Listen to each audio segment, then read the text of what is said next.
Buen día, nosotras somos Laura Alejandra Hernández y Yana Cara Rodríguez y el día de hoy vamos a hablar un poco sobre el dogma central de la biología molecular. El ADN o ácido desoxirribonucleico es conocido como la molécula de la vida, ya que es la que lleva codificada la información genética característica de los diferentes seres vivos. Esta molécula regula el funcionamiento de cada tipo de célula, controla la transmisión de la información, coordina la complejísima red de interacciones del funcionamiento celular y tisular, al igual que controla también su propia duplicación, reparación, autorregulación y controla y coordina los procesos de reproducción y mantenimiento de las características de cada especie. Todas estas actividades funcionales son reguladas y conducidas por un conjunto de instrucciones que constituyen el llamado código genético. El resultado se basa en un equilibrio entre la influencia del ambiente y esta compleja red funcional del ADN.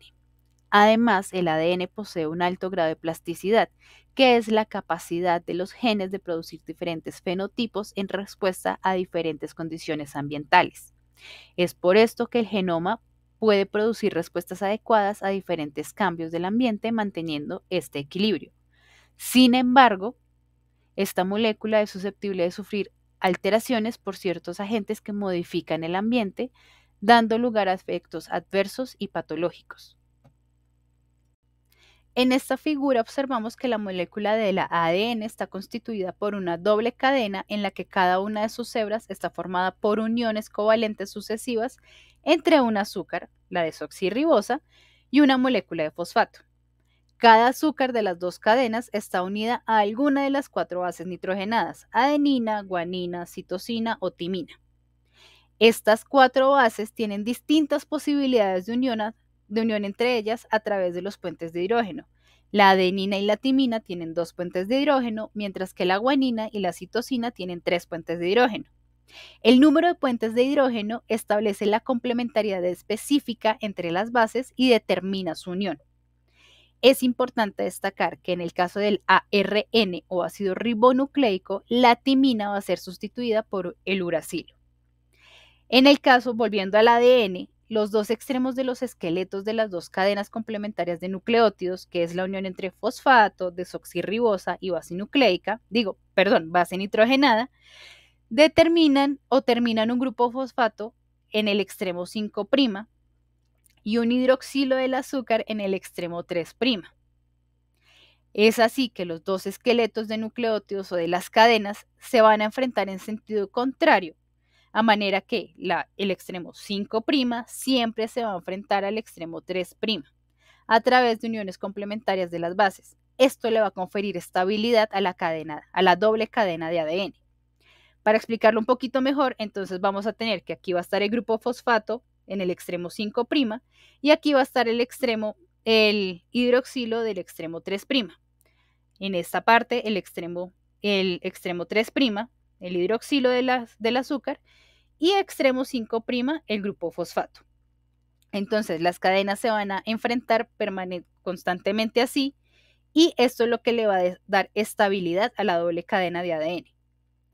Esta es una base para poder entender un poco mejor lo que viene en el dogma central de la biología molecular. El dogma central de la biología molecular, a nivel general, podemos decir que consiste en conocer el ADN de los individuos que contienen la información para las características de los mismos. Este ADN va a tener un proceso de transcripción en el cual se generará un ARN mensajero que contiene únicamente la información que es realmente codificante. Este ARN mensajero va a tener un proceso también que se conoce como traducción, en el cual se van a generar las proteínas que son las que le van a dar las características a los individuos. A continuación, mi compañera les va a explicar un poco más sobre estos dos procesos para que lo tengamos más claro. La transcripción del ADN es el proceso mediante el cual la información genética contenida en el ADN se copia en una molécula de ARN mensajero. Este proceso es esencial para la expresión génica, ya que el ARN mensajero sirve como molde para la síntesis de proteínas durante la traducción.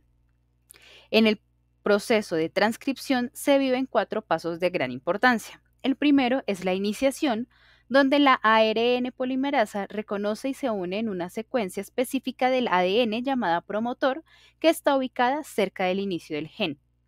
Una vez unida, la ARN polimerasa desenrolla una pequeña porción del ADN, separando las dos hebras y formando una burbuja de transcripción. El segundo paso es la disgregación del promotor. En esta, después de que la ARN polimerasa sintetiza un corto segmento de ARN, que generalmente son de 10 a 15 nucleótidos, ocurre un cambio conformacional en el complejo de la transcripción. Este cambio provoca la disgregación del promotor, lo que significa que la ARN polimerasa pierde su interacción con el promotor y comienza a avanzar a lo largo del ADN para continuar con la transcripción. En este punto, la ARN polimerasa se libera del promotor y se convierte en un complejo de elongación estable. El tercer paso de la transcripción es la elongación. En este, la ARN polimerasa avanza a lo largo de la hebra de molde del ADN en dirección 3'-5', sintetizando el ARN mensajero en dirección 5'-3'. A medida que avanza el ADN, se desenrolla por delante de la enzima y se vuelve a enrollar por detrás de esta. Finalmente, el cuarto punto es la terminación, y es cuando la ARN polimerasa alcanza una secuencia de terminación y en esta se detiene la transcripción. El ARN mensajero, recién sintetizado, y la ARN polimerasa se liberan del ADN. La traducción del ADN es el proceso mediante el cual la información genética contenida en el ARN mensajero se utiliza para sintetizar proteínas. Este proceso de traducción consta de 3 pasos importantes. La iniciación, que es donde el ARN mensajero, que contiene la información genética en forma de codones, que estas son secuencias de 3 nucleótidos, se unen al ribosoma. En el ribosoma se reconoce el codón de inicio, que es AUG. Recordemos que en el ARN la timina se reemplaza por el uracilo, que codifica para aminoácidos metionina.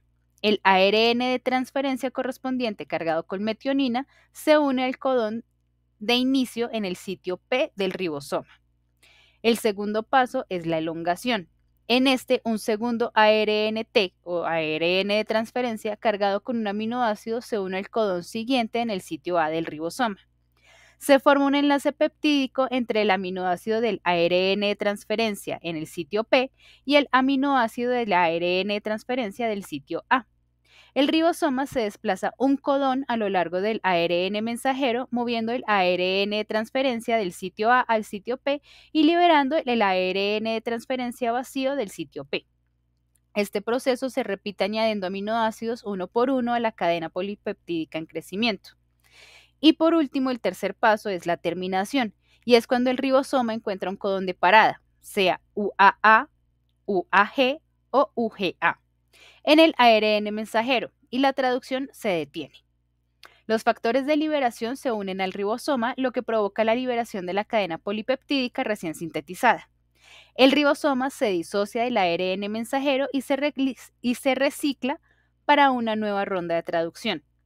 Como resultado de este proceso, se produce una cadena polipeptídica o proteína basada en la secuencia de codones del ARN mensajero, que a su vez deriva de la secuencia de nucleótidos del ADN. Ahora, adentrándonos un poco más en las diferentes rutas que se utilizan para la regulación de la expresión génica, tenemos aquí la metilación del ADN, que es una modificación epigenética en la que se añaden grupos metilo a citocinas en secuencia CPG para formar 5-metilcitosina. Esto produce un cambio conformacional en la doble cadena de ADN y actúa como una señal específica para otras moléculas que actúan en este proceso. Es regulado por las ADN metiltransferasas y puede silenciar los genes, y pues este proceso, esta metilación del ADN es súper importante en términos de diferenciación celular y en la impronta genética. Otra de estas rutas es la modificación de las histonas. Este es uno de los mecanismos epigenéticos más importantes que influyen en las reacciones basadas en la cromatina y por ende afecta a la expresión génica.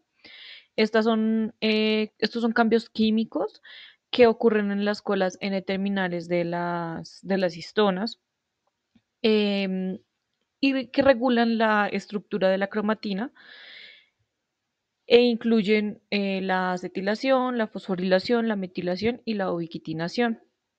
Estas modificaciones pueden llegar a activar o a silenciar algunos genes, ya que lo que hacen es afectar la compactación del ADN y el acceso a todos los procesos de transcripción.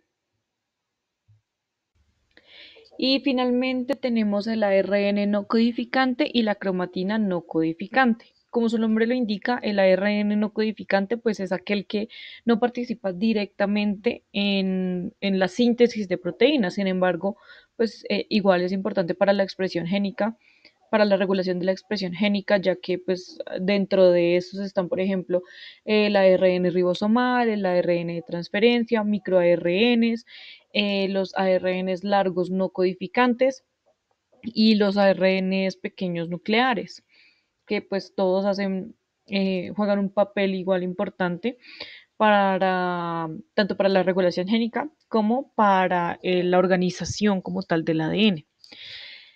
Y la cromatina no codificante eh, es esa parte del ADN que está empaquetado en los nucleosomas que no contiene genes que codifican proteínas, pero pues igual incluye también algunas regiones como reguladoras, secciones como intergenes y también secuencias repetitivas de ADN, todas igual importantes para la regulación de la expresión génica. Y estas son las referencias que utilizamos en las cuales nos basamos para la realización de esta actividad.